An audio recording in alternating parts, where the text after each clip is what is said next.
2022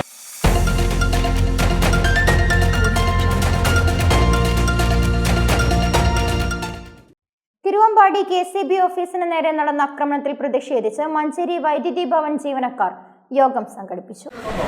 ഈ ഒരു ഉപഭോക്താവ് എന്ന് പറയുന്നത് നിരന്തരമായിട്ട് പ്രശ്നങ്ങൾ ഉണ്ടാകുന്ന ഒരാളാണ്.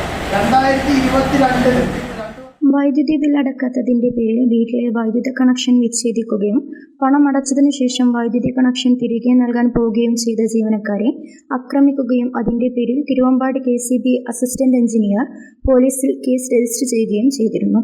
ഇതിന്റെ വിരോധം തീർക്കാൻ വൈദ്യുത ഉപഭോക്താവിന്റെ മകനും കൂട്ടാളിയും അസിസ്റ്റന്റ് എഞ്ചിനീയറുടെ ഓഫീസ് ആക്രമിച്ച് 3 ലക്ഷം രൂപയുടെ നാശനഷ്ടങ്ങൾ വരുത്തുകയായിരുന്നെന്ന് യോഗം പറഞ്ഞു.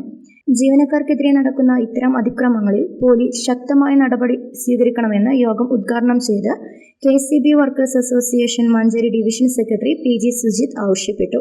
യോഗത്തിന് ഡിവിഷൻ ഭാരവാഹി സജീഷ് കുമാർ C സ്വാഗതവും വാസുദേവൻ P നന്ദിയും പറഞ്ഞു. News bureau, Manjeri.